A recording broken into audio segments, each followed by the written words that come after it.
What's going on, guys? This is Isaac here with Krietz Customs. Right now we're looking at a 2020 Chevy 1500 LT that we just got done lifting. So if you guys have a Silverado that you want to get lifted, you should take a look at what we did to this one so you get some inspiration. The lift kit on this one is going to be a 6-inch rough country suspension lift kit, and this one's going to have that strut spacer on top of the factory strut.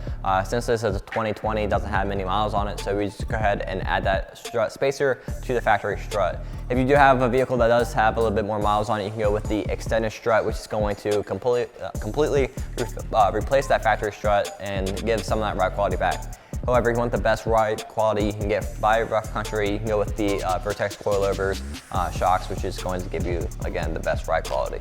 Down here we have a 35 1250 R22 Fury Country Hunter RT, which is going to be a kind of a hybrid tire. So it's a step down from the mud terrain in between the all-terrain tire. So this one's going to give you the aggressive sidewall and that thicker tread to give you that aggressive look, but it's going to give you some of those, but it's also going to give you some of those off-road capabilities, but as well as some of the all-terrain style features as well, with a quieter ride and a longer tread life and just better performance on the road.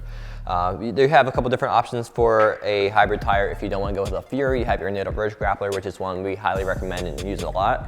But you also have the Toyota Open Country AT3, which is another good option. So down here we have a 22x12 Hostile Reaper, which is a new wheel in 2021. This one's going to have a very unique look to it. It's going to be a little bit more off-road heavy with some of these features. So you're going to have a little bit of a directional look, and then you're going to have these slots on the outside of each of the spokes, kind of just giving it a more rugged look.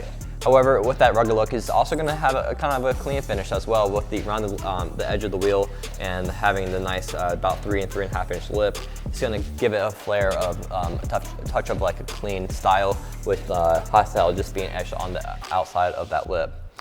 With this -44 offset and this one being a mix between a concave and a deep dish look, you are going to have about a 3.5 inch lip, like I mentioned, but you're also going to have some concavity with the spokes.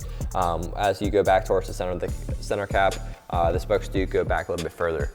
And with that offset, it's also going to push that wheel and tire package out about 4 to 5 inches, giving it a nice wider stance and really give you that aggressive look that you might be looking for. This wheel does come in 3 different finishes. You have your asphalt, which is what this is. You have your blade cut, which is a gloss black and milled, and then you also have your armor plate, which is going to be the chrome finish. Then you have sizes from a 20x10, I believe, all the way up to a 26x12. So you do have a lot of different options to choose from if you like this wheel and tire setup. So overall, if you guys like this build, you can get it done right here at Krietz Customs. We can help you out by doing that. But make sure you also check out our 0% financing option, so you can go ahead, get your truck built now and pay later.